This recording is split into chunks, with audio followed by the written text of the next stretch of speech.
Bien, entonces, ¿qué vamos a hacer?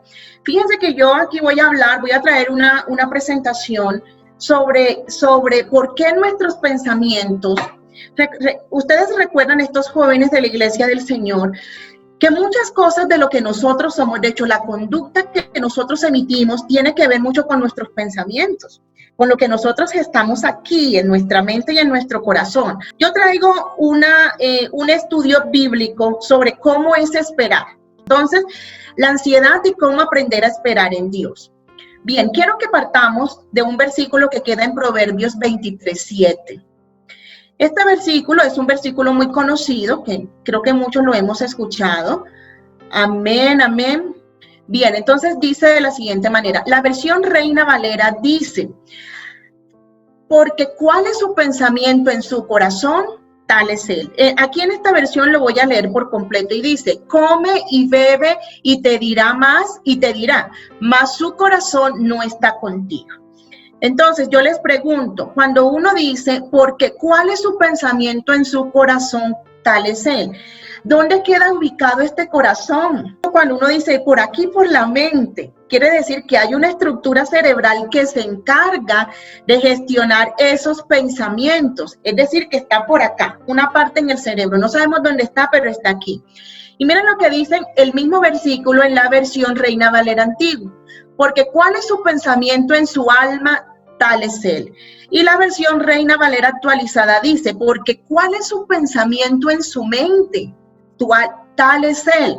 Entonces yo podría decirles aquí que es el mismo versículo y tenemos aquí diferentes versiones y cada versión me está dando una estructura distinta, ¿sí?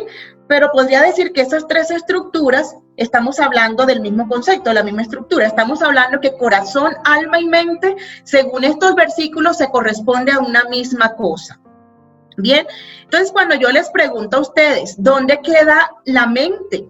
Entonces, si el corazón no es este que bombea sangre, sino este, y si la mente significa alma y corazón, entonces seguramente todo eso queda aquí, en nuestro cerebro, acá en una estructura que hay a nivel cerebral. Bien, el primero que habló sobre una estructura de alma, cuerpo y espíritu fue el apóstol Pablo. Cuando nosotros hablamos de cuerpo, alma y espíritu en esta cultura monoteísta, a ver, ¿por qué estamos en la cultura monoteísta? Somos una cultura monoteísta porque creemos en un solo Dios y su nombre es Jesús, ¿sí? Somos unicitarios, bueno, como nos dicen por ahí, es decir, podríamos decir que tiene diferentes manifestaciones, pero es una estructura indivisible. Entonces, así igual es usted. Si hoy ese ser, me estoy refiriendo a Milena, a Claudia, a Jolivet, ese ser que ustedes tienen, según esta cultura monoteísta, nos dice que nosotros somos seres tripartitos, ¿sí? Y algunos dicen que somos seres bipartitos, es decir, desde esta misma cultura monoteísta, a través de diferentes textos podemos encontrar que cuando se habla de alma y espíritu, tal vez estamos hablando de la misma cosa.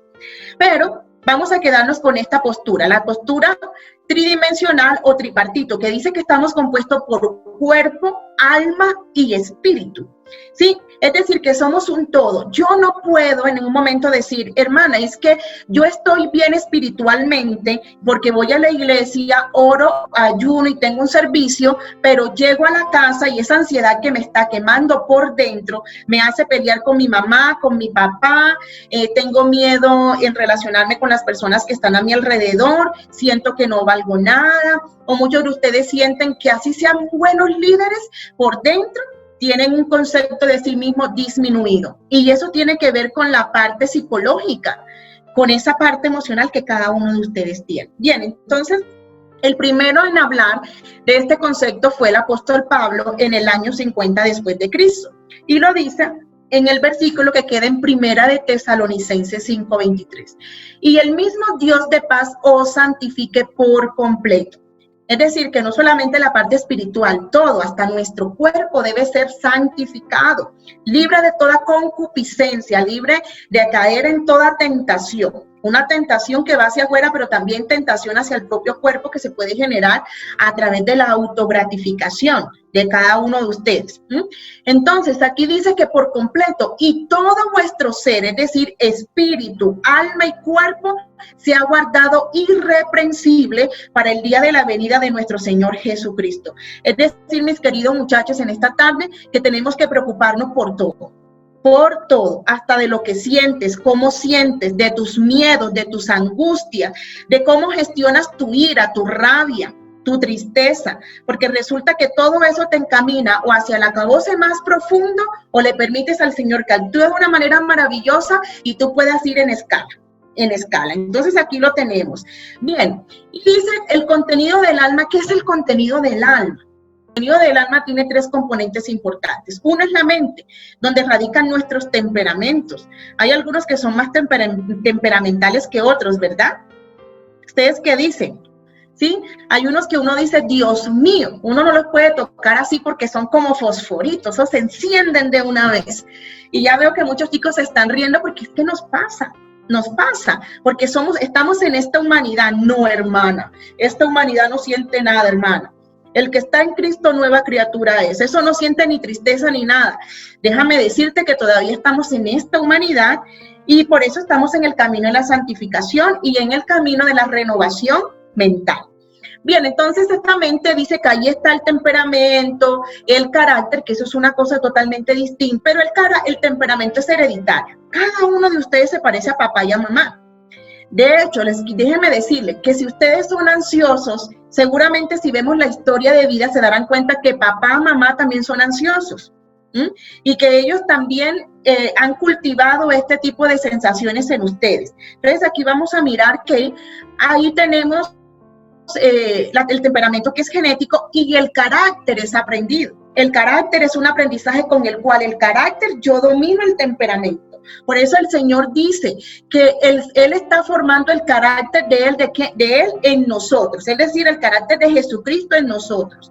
Por eso es que el apóstol Pablo, cuando le habla a la iglesia, le dice, hijitos míos, por quienes vuelvo a sufrir dolores de parto hasta que Cristo se ha formado en vosotros, porque esa formación es el carácter nuestro. Esos aprendizajes, a saber hacia dónde vamos. Y dice que aquí en esta mente también está el pensamiento, la inteligencia, bueno, en fin, hoy se habla mucho de inteligencia, pero ya sabemos que no hay un solo tipo de inteligencia. Y también tenemos la voluntad. Bien, ¿por qué es importante hablar sobre voluntad, muchachos? Porque muchas veces nosotros, la consecuencia de nuestros actos, le buscamos responsables por fuera, ¿sí? Dios mío, ¿por qué me enviaste esta tentación? Y créanme que en mis consultas he visto mucho de esto. El diablo me está tentando, Señor Jesús. Bueno, el Señor dice que no te va a poner una carga mucho más allá de la que tú puedas llevar. Seguramente que si tienes una tentación vas a poder sobrellevar todo esto sin caer. Por eso es tentación, porque cuando ya caes allí, es muy complicado de que ya nos podamos regresar de allí, ¿sí? Y entonces, o responsabilizamos en cierta edad a mi papá, a mi mamá, hermanas, que mi mamá fue así conmigo, mi papá fue así conmigo, es muy cierto. Ustedes no son responsables de la historia pasada, pero sí son responsables del presente y del futuro que se están forjando a partir de hoy. De eso sí son responsables ustedes. Bien, entonces, dice que aquí en el alma está la voluntad del ser humano. Entonces vamos a encontrar que está el libre albedrío. ¿Qué es el libre albedrío? La capacidad de tomar decisiones. El Señor no toma decisiones por nosotros la tomamos. De hecho, hay un versículo que no está acá, pero que siempre lo cito, y es cuando el Señor se para delante del pueblo de Israel y empieza a decirles a ellos, al pueblo de Israel, pongo delante de ti la vida y la muerte, pongo delante de ti el bien y el mal, y pongo por testigo el cielo y a la tierra, y le dice, escoge el bien, para que te vaya a ti bien y también a tus descendientes, para que te vaya bien. El Señor no nos escoge nada, el Señor te deja unos principios y unos valores a través de la palabra del Señor y a través de estas conferencias para que tú de alguna manera te formes y tomes decisiones. Por eso el libre albedrío. Y dice que también en el alma, entonces aquí tenemos las emociones básicas y complejas. Bien, entonces, esas emociones básicas, ¿cuáles creen ustedes que son? Vamos a tener 5 emociones básicas. La alegría. La alegría es una emoción positiva. ¿A cuántos no nos gusta estar alegre? A todos, ¿verdad? Qué alegría sentir eso en mi corazón. Pero ojo, cuando la alegría se me convierte en manía, ya es una patología, ¿sí?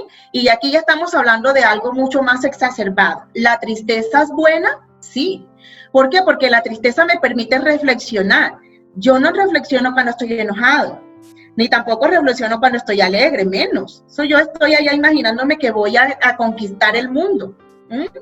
Ni tampoco reflexiono cuando estoy airado, mucho menos, ¿sí? Uno reflexiona en la tristeza y hay versículos que nos pueden comprobar esto en la tristeza, pero no en la depresión.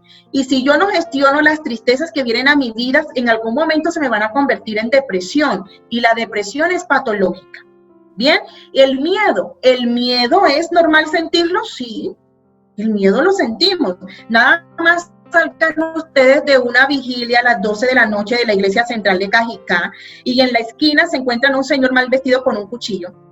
¿Ustedes qué hacen? Señor, hazme invisible, en el nombre de Jesús voy a pasar por el frente de ese señor y de hecho hasta lo voy a evangelizar. ¿Ustedes dicen eso? De hecho, la palabra del Señor dice que el avisado ve el mal y se aparta. Entonces, muchas veces lo que uno hace es regresar nuevamente a la iglesia. ¿Por qué? Porque me dio temor, porque me dio miedo. Entonces, el miedo es una de las emociones adaptativas que nosotros tenemos. Es una emoción de supervivencia que me ayuda a mí a sobrevivir a diferentes situaciones. Sin embargo, cuando el miedo no lo gestiono de manera adecuada, se me convierte en ansiedad. Y aquí la base de la ansiedad es un miedo, es la angustia mal trabajada. Y aquí vamos a recibir también el enojo. El enojo es algo natural por sentirlo, ¿sí? Lo que no es natural es sentir ira. Cuando yo siento la ira hay una desconexión de la parte frontal, de una parte que se llama control inhibitorio, que yo podría entonces hoy también hacer una sinergia con ese factor del fruto del Espíritu Santo, que es el dominio propio. Entonces, cuando yo estoy muy airado, yo tiro cosas, digo cosas de las cuales después me arrepiento, porque la palabra del Señor dice que en las muchas palabras hay pecado, y se hablan sandeces, se hablan cosas muy necias, allí en la palabrería, en tantas cosas. Entonces vamos a tener aquí estas 5 emociones básicas, que es la que nosotros tenemos. Bien, ahora, aquí les traigo un cerebrito para podernos entender un poco más. Esto es un cerebro que tenemos aquí. El cerebro tiene diferentes estructuras cerebrales, pero nos vamos a enfocar solamente en esta verdecita que está aquí, que dice amígdala, ¿sí? Aquí. Esta parte del cerebro, ¿sí? Es la encargada de procesar las emociones. Ahí lo tenemos. Su principal función es la de integrar las emociones con su respuesta fisiológica. Entonces voy a hacer una pregunta. Cuando uno sufre ansiedad, ¿qué sienten? ¿Qué sienten ustedes cuando están ansiosos? A ver, ¿quién quiere participar? Desesperación. Bien. Muy bien, Carlos. Sí. Muy bien, hermano Carlos. Inseguridad. Inseguridad. Bien. ¿Y en la parte fisiológica qué sienten? Fisiológica, en lo físico. ¿Qué sienten? Agotados porque hay liberación de cortisol y la liberación del cortisol, que es la hormona del estrés, lo que hace es agotar. Bien, pero a nivel fisiológico nos tiemblan las manos, ¿verdad? Nada más que le toca uno predicar en una escuela dominical y que te hayan avisado el sábado por la noche. Dios mío, Señor Jesús, ¿sí? Entonces te tiemblan las manos, te sudan las manos, se te acelera el ritmo cardíaco, hiperventilas, es decir, que tu respiración es un poco más rápida, no te acuerdas. Por eso es que muchos dicen, ay hermana, yo voy a predicar y yo tenía una cantidad de cosas, tenía una presentación y se me olvidó. De hecho, a veces tenemos la presentación que dice qué es lo que vamos a decir, valga la redundancia, pero no nos viene a la mente. ¿Por qué? Porque la liberación de diferentes sustancias a nivel cerebral nos empaña la memoria. Es decir, nos afecta la memoria. ¿Y por qué nos afecta la memoria? Porque resulta que esta parte de la amígdala que se encarga del procesamiento de las emociones está unificada al hipocampo. Y el hipocampo se encarga de la memoria. Por eso es que cuando usted dice, hermana, me paré en el púlpito y se me olvidó todo lo que yo había preparado durante un mes. Hice una cantidad de investigaciones y se me olvidó. Entonces, más que trabajar la memoria, allí lo que nos corresponde a nosotros es trabajar los niveles de estrés. Porque seguramente si bajas el nivel de estrés y el nivel de ansiedad, todo lo que tú aprendiste viene de manera de una manera muy sencilla que no tengas que esforzarla. Bien, entonces ahí para que aprendamos. Ahora sí, ¿qué es la ansiedad? Bien, es la ansiedad, y aquí les traigo la depresión, el estrés y la ansiedad, para que diferenciemos un poco sobre esto. La ansiedad es el exceso del futuro.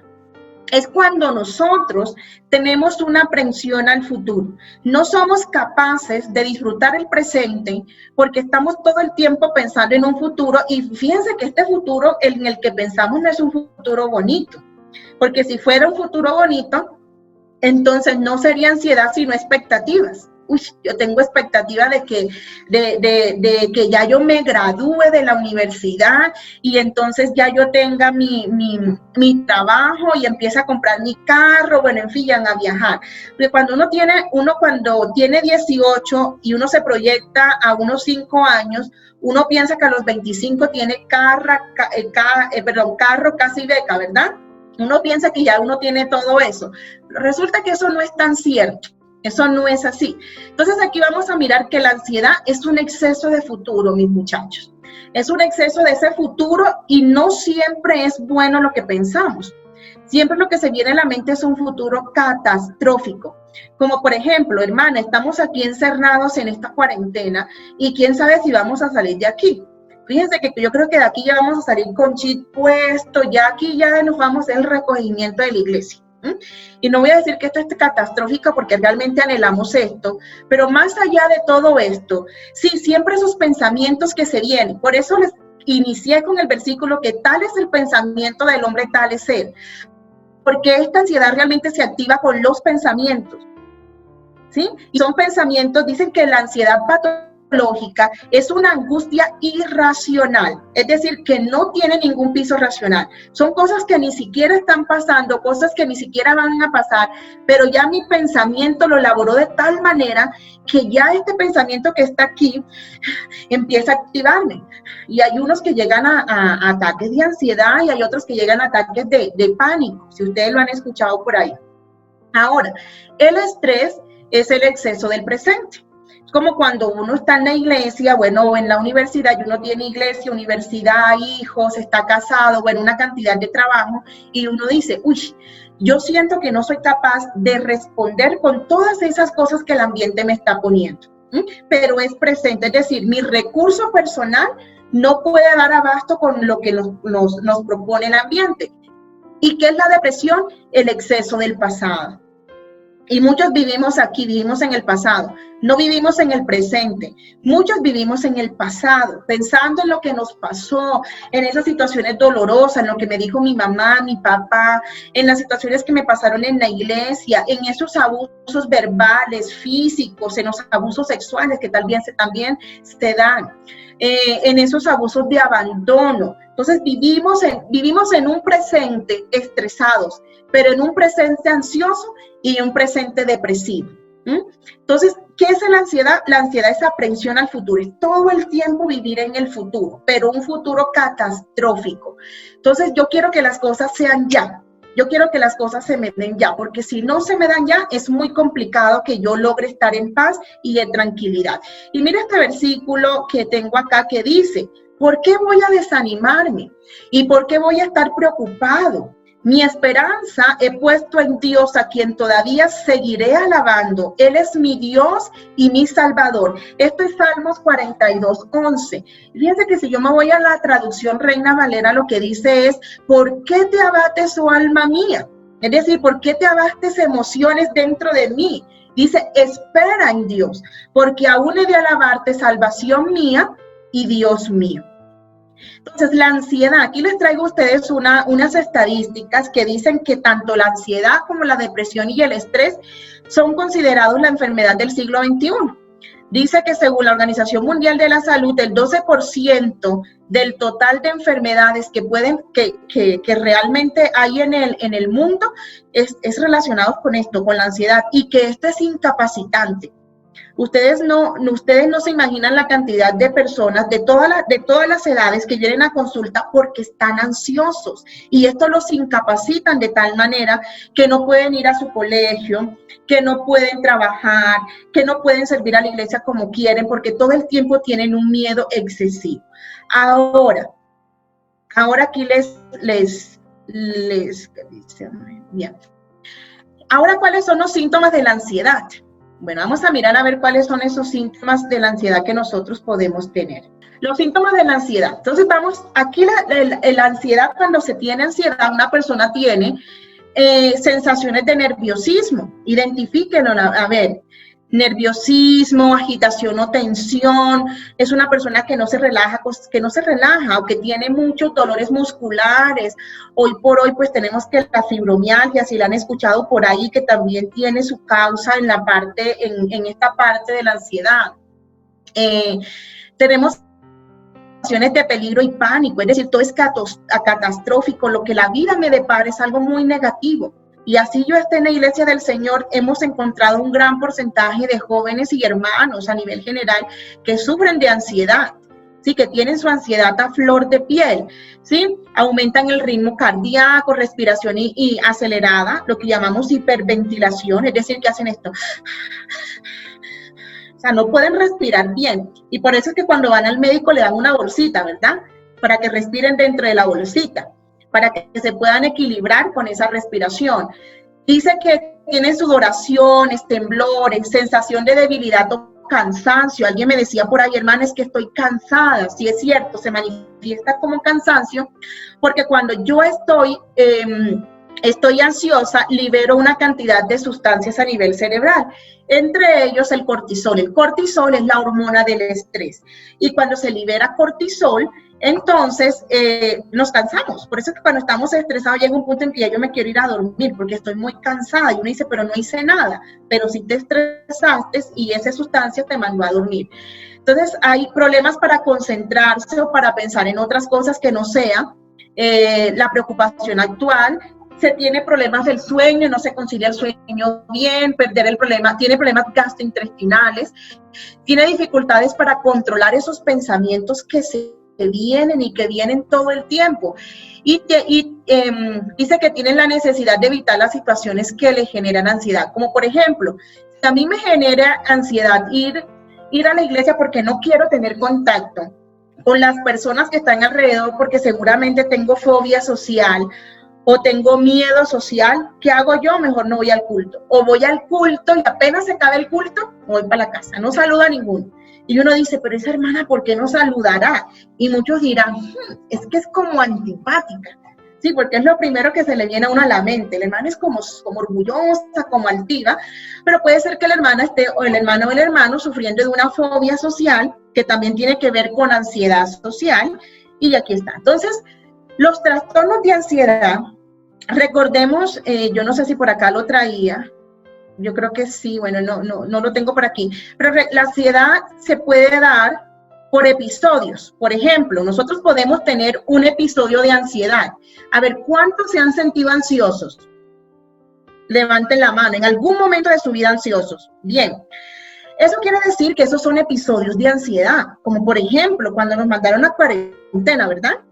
Nos mandaron a cuarentena y uno, Dios mío, yo también hiperventilé y dijimos, Señor, ¿qué vamos a hacer ahora en cuarentena? ¿Cómo vamos a trabajar? ¿Cómo vamos a hacer los cultos? En fin, muchas cosas se nos pueden presentar, pero eso es un episodio. Todos podemos tener un episodio de ansiedad.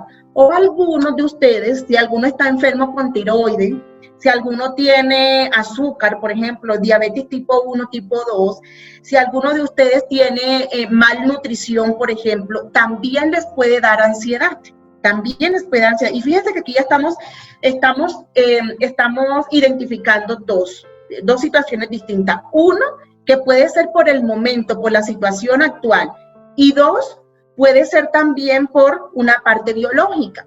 Ahora, la situación actual, ustedes tienen que preparar el culto de jóvenes. Y invitaron al hermano Álvaro Torres, no sé, me imagino. Y este culto de jóvenes va a quedar súper bonito. Pero resulta que una semana antes, la persona que les iba a hacer la decoración les dijo que no. ¿sí? La persona que iba a dirigir les dijo que no. El grupo musical que ustedes invitaron les dijo que no. ¿Ustedes cómo se sienten? Ansiosos, muy ansiosos. Y uno empieza como, ¿y ahora qué hago? ¿Y ahora qué hago? Entonces, esos son episodios de ansiedad que pueden venir, pero que también me pueden ayudar a mí a gestionar lo que estoy haciendo en ese momento para que todo salga bien. Pero al final, cuando yo digo, uy, salió bonito el culto, la presencia del Señor se dejó sentir, la ofrenda fue una bendición, ya este nivel de ansiedad tiene que bajar. Tiene que bajar y ya yo vuelvo a mi vida normal. Pero resulta que hay una ansiedad que no baja.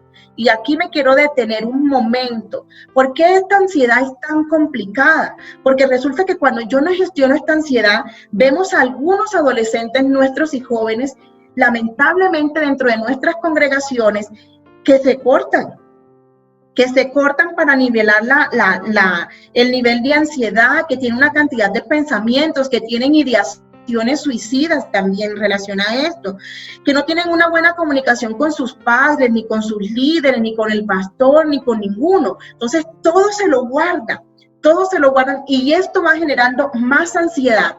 Y fíjense que yo solamente me estoy aquí enfocando en los jóvenes, pero si nosotros expandimos un poco más, vamos a encontrar que no solamente es esto que sucede en los jóvenes, aquí vamos a encontrar que muchos de los familiares de ustedes también sufren de un trastorno de ansiedad, aunque nunca fueron diagnosticados, pero lo tienen allí. ¿Y qué pasa con esto? Que como nunca se ha hablado, nunca se buscó ayuda, nunca se hizo procesos de oraciones adecuados, entonces esto nos ha llevado a que se pueda exacerbar mucho más estos niveles. Ahora, ¿cuáles son las causas de la ansiedad? Hay muchos. Esto es multicausal, pero uno es, hay vulnerabilidades biológicas. ¿Qué quiere decir esto?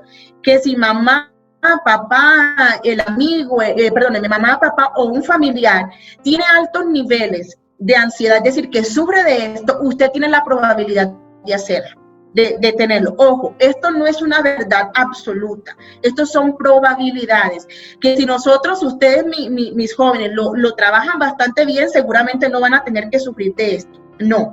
Ahora, pues también están las vulnerabilidades contextuales, por ejemplo, a veces uno va a la iglesia o va al colegio o a la universidad y uno aquí encuentra que le hacen a uno bullying, o uno hace bullying, ¿verdad?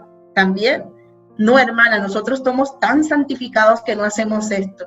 Si empezamos a hacer una valoración entre ustedes, vea, hermanos, a veces en la misma iglesia uno empieza a tener críticas y a señalar que también eso es un matoneo, ¿sí? Y hay chicas y chicos que no quieren regresar más a la iglesia por la manera en cómo se le trata. Y aquí vamos a mirar que hay vulnerabilidades. Eso es una vulnerabilidad contextual de las cosas que se me dan a nivel ambiental que me pueden generar ansiedad también a mí. Bien, y también están las vulnerabilidades psicológicas. Ahí lo tenemos. Las cosas que nos dijeron, el patrón de crianza que utilizaron, si me maltrataron o no me maltrataron, en fin. Pero más allá de todo esto, ¿por qué ustedes, mis jóvenes, se les dificulta? Resulta que la adolescencia no termina a los 18, la adolescencia termina alrededor de los 24 o 25 años. A los 18 años fue una invención de la parte laboral realmente, o de la parte constitucional, para que ya los papás ya no tuviesen responsabilidad y los chicos empezaran también a ser parte ahora de una organización laboral. Pero en cuanto a lo psicológico, en cuanto a lo emocional, y me atrevería también a decir desde esa parte espiritual, esa consistencia se da aproximadamente hasta los 25 años. Por eso es que yo les digo siempre en estas conferencias a los muchachos, a los 18 años no piensen en casarse. No piensen en casarse porque a los 18 años es muy complicado tomar una decisión y recuerden que los responsables de sus decisiones son ustedes. Entonces, a los 24 años, la dama, es decir, las niñas, las chicas, nosotros, se puede decir que ya tenemos un proceso de madurez. Pero los chicos por lo general terminan a los 25, a los 26 años. Por eso a veces uno dice, pero tiene 18 años y debería estar pensando como tal, porque es que ya es un joven. Pues no, déjenme decirle que no. ¿Por qué? Porque resulta que la parte frontal, no sé si ustedes ven mi cursor, es esta parte de aquí, donde se dice que está nuestra mente, donde se dice que está nuestro corazón y nuestra conciencia. Por eso quiero ir hilando lo que se dijo al inicio con esto. ¿Sí? Aquí. Entonces, aquí en esta parte frontal se dice que es el último lóbulo que se termina de desarrollar. Empieza su desarrollo desde la gestación hasta los 24 o 25 años. Y se dice que aquí tenemos la voluntad o la volición del ser humano, que es la voluntad. ¿Y qué es la voluntad? La toma de decisiones. Y si nosotros no hemos terminado de desarrollar esto, seguramente no vamos a tomar decisiones inteligentes, por así decirlo. Y también está el control inhibitorio, y allí también tenemos la planificación, la organización. Hay muchas funciones que están en esta parte. Y muchas veces, hagamos un análisis, muchas veces los adolescentes quieren las cosas ya. Y a veces yo veo adolescentes que me dicen, hermana, pero yo ya tengo 12 años, ya tengo edad para tener novia. Y uno dice, ¿pero por qué quieres tener novia? Porque ya estoy en edad. Entonces uno les dice, bueno, vamos a buscar en el diccionario qué es el noviazgo. Y se dice que el noviazgo, desde cualquier diccionario, es decir, el significado etimológico, pero también desde la Biblia, se dice que el noviazgo es la etapa que antecede al matrimonio. Entonces, pregúntate si a los 12 años te quieres casar. No, yo no me quiero casar. Entonces, si no te vas a casar, ¿para qué tienes novia? Si el noviazgo es la etapa que antecede al matrimonio, y esto es algo muy importante que hay que trabajarlo en el proyecto de vida. Entonces, ¿qué nos inhibe ser tan ansiosos? ¿Qué nos inhibe cuando tenemos una ansiedad? Ojo, cuando tenemos episodios de ansiedad y una ansiedad que no se eleva a la parte patológica. ¿Por qué quiero decir esto? Porque hay personas que necesitan ayuda. Hay personas que necesitan ayuda de su pastor. Hay alguno de ustedes que necesita ayuda del pastor, necesita ayuda de su mamá, necesita ayuda de un profesional de la salud, ojalá sea de alguien de la iglesia, se lo recomiendo. Pero que también tenga la formación, que también sepa lo que está haciendo, porque hay personas que están tan ansiosos que definitivamente en algún momento hay que tenerle contención, es decir, tiene que tener un proceso. Esto no es hablar sobre la ansiedad, y hermano, es que, ay Señor, ya yo quiero casarme para servirle mejor al Señor, y pensamos que eso es ansiedad. No, eso es adelantar un poco tu proyecto de vida, pero eso no es ansiedad. La ansiedad realmente es ver el futuro catastrófico, es percibir ese futuro como si fuera tan negro que ya yo no tengo ninguna esperanza de ir hacia allá. ¿Sí? Entonces, ¿por qué esta generación es tan ansiosa? Estamos realmente en la etapa, en la generación. Una generación, ¿qué es? Una generación se dice que son más o menos, hay investigaciones que dicen que son 100 años, hay otros que dicen que son 60 años, y hay otros que dicen que yo soy una generación y mi hijo es otra generación, y los hijos de mis hijos serán otra generación. Entonces aquí se dice que los que nacimos entre los 80 y los 90, a ver, ¿quiénes nacimos entre los 80 y los 90? ¿Quiénes somos de los 80, de los 90? Bueno, yo también. Se dice entonces que somos milenios, o sea, que somos de la generación milenio, somos allí, estamos aquí en esta generación. Pero los que son menores de 19 años a hoy, ¿sí? Los que son menores de 19 años, los hermanos que están por ahí menores de 19 años, se dicen que son la generación Z o la generación, los centennials. ¿Sí han escuchado esa generación, verdad? Sí. Ahí los tenemos. Y esta generación centennial tiene algo muy particular, y es que es la generación de la inmediatez. Y hoy por hoy estamos creciendo de esa manera. Veíamos que antes nuestros papás estaban por mucho tiempo en un trabajo, mucho tiempo en un trabajo. Y ese trabajo ahí se pensionaban y bueno, y podían continuar. Hoy no. Hoy los chicos están haciendo varias cosas al tiempo. Están en una hiperconectividad. De hecho, muchos de ustedes me están viendo aquí y hay algunos que ni siquiera tienen la cámara encendida, y habrán algunos que están viendo otra pantalla en su computador, ¿sí? Pero estamos hiperconectados, y esa hiperconectividad también me lleva a liberar diferentes sustancias y que yo esté muy acelerada todo el tiempo. Y fíjense que aquí ya yo empiezo a decir, y es que estoy ansioso, pero yo podría decir que más que ansiedad, lo que tenemos es estrés. Que ese estrés es que tengo muchas cosas que hacer y toda esta información que viene yo no la puedo procesar. Y hoy estamos tan hiperconectados con muchas cosas que ya los diferentes profesionales te han dicho. De hecho, en la iglesia del Señor, el Señor es tan maravilloso y tan sabio que nos enseña a que nosotros tenemos que dejar tanta conectividad. Porque finalmente estar todo el tiempo conectados con un dispositivo no me permite a mí estar concentrado. no me permite a mí estar en el aquí y en el ahora. Y si yo no estoy en el aquí y en el ahora, yo estoy pensando en otra cosa, hasta en el futuro catastrófico, y eso me va a generar perturbación, que yo lo voy a llevar a ansiedad. Entonces estamos en la época, en esta generación de la inmediatez, que yo quiero que todo sea ya. Y hay algunos chicos de la iglesia que me dicen, tienen 25 años y me dicen, hermana, yo me siento tan frustrado porque hermana, yo pensé que a los 25 iba a terminar mi carrera, y a veces uno como que empieza y a los 25 no te da para terminar pregrado, para terminar un posgrado y para tener una empresa, pero uno ya piensa que a los 25 ya tiene todo eso. De hecho, hasta los 25 ya está casado y tiene hijos. Y uno dice, ¿en qué momento, Señor? Y todos pasamos por allí, todos pasamos por allí, porque muchas veces estamos pensando desde la emoción y no poniendo todo eso en el contexto en que necesitamos ponerlo. Entonces también en esta generación hay una pérdida de valores tradicionales, hay unas leyes contra los principios cristianos que también en algún momento se deben hablar en las congregaciones, el tema de la orientación sexual, hay que tener mucho cuidado con la visualización de pornografía, que se dice que hoy por hoy la pornografía es la adicción del siglo XXI. Amén, que no tiene un proceso de desintoxicación como lo tendría cualquier consumo de sustancias psicoactivas. Entonces, dice que cuando una persona consume pornografía es como si estuviese consumiendo cualquier sustancia psicoactiva, llámese cannabis, marihuana, cocaína, lo que sea, porque activa los mismos centrales a nivel cerebral. Ahora se dice que más adelante vendría una generación que se llama la generación blandita, que son los niños que están creciendo ahora, niños con padres ausentes, y todo esto los va a llevar hacia a tener una ansiedad, de vivir ansiosos, de no tener apacibilidad, de no esperar que el Señor traiga lo que tiene que traer cada día, sino que preocupados todo el tiempo. Y algo muy importante, que para nosotros vivir apacibles, tranquilos, tenemos también que poner en función algo muy importante, que es nuestro proyecto de vida.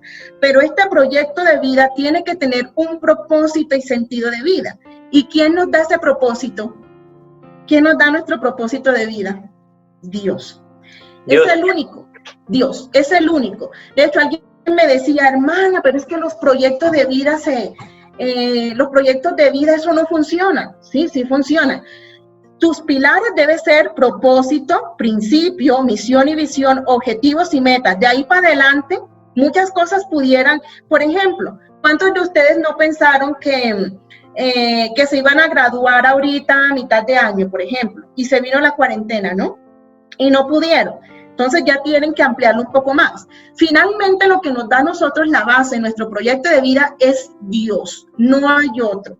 Es el que nos genera un sentido de vida, lo que nos genera a nosotros un propósito de vida. Si yo sé que mi vida tiene un propósito, tiene un sentido, créame que viviríamos apacibles todo el tiempo, porque muchas veces esa ansiedad de la vida es porque yo no sé hacia dónde voy, no sé quién soy, no sé quién es mi base. Cuando yo sé que yo tengo una base, cuando yo sé que el sentido de vida me lo genera Dios a mí, yo puedo esperar y soportar cualquier cosa que se me venga, y podría decir, Señor, estoy en tus manos. Si esto no se me dio, es porque no era tu voluntad. Pero ojo, esa voluntad yo la debo recibir siendo activo, no pasivo. Y aquí quiero ponerles un ejemplo muy visible, por así decirlo, muy diciente. Hablemos un poco sobre Moisés. Alguien me decía en algún momento, pero es que el Señor le cambió el proyecto de vida a Moisés. Yo pensaría que no se lo cambió, de que el Señor desde el mismo momento en que Moisés nace, pone un propósito de vida. Jocabed, cuando puso a Moisés en esa cesta y lo metió por el río Nilo, ella no sabía que en esa cesta iba el caudillo, el libertador de Israel. Ella no lo sabía, pero el Señor ya tenía un propósito y un sentido de vida para ellos. Mi pregunta para ustedes en esta tarde es, ¿ustedes tienen claro que el Señor tiene un propósito y un sentido de vida para ustedes? ¿Lo tienen claro? Una cosa es decirlo y otra cosa es sentirlo. Fíjense que cuando Job, el Señor le permitió ser tentado por Satanás, porque eso sí el Señor lo permitió, Job en algún momento empezó a argumentarse delante de la presencia del Señor y empezó a decirle al Señor, pero el porqué de tanta cosa. Y al final, no voy a entrar aquí porque no tenemos el tiempo suficiente, pero al final Job le dice, Señor, y de oídas te había oído. Y fíjense que Job era un hombre que fue contado como justo y fiel delante de Dios, y seguramente muchos de ustedes también. Pero muchas veces nosotros no tenemos un insight o una conciencia real de hacia dónde vamos, porque no tenemos claro que el propósito de vida realmente me lo genera Dios. Y cuando Job regresa nuevamente, Job le dice, Señor, y de oídas te había oído, mas ahora mis ojos te ven, Señor. ¿Por qué? Porque ahora sí tuvo una experiencia que impactó su vida. Ahora sí tuvo esa experiencia con Dios y el Señor le da un sentido a su vida y dice que le regresa nuevamente lo que había perdido y multiplicado. Y lo mismo pasa con Moisés, y dice que Moisés fue llevado entonces al palacio del rey, y allá pues fue educado con este tipo de conocimiento de los egipcios, pero también sobre él, o sea, Jocabed se encargó de hablarle la palabra del Señor y crear en él una conciencia donde el Señor era su sentido de vida. Y posteriormente se perdió. Muchas veces ustedes también se los van a perder en el camino.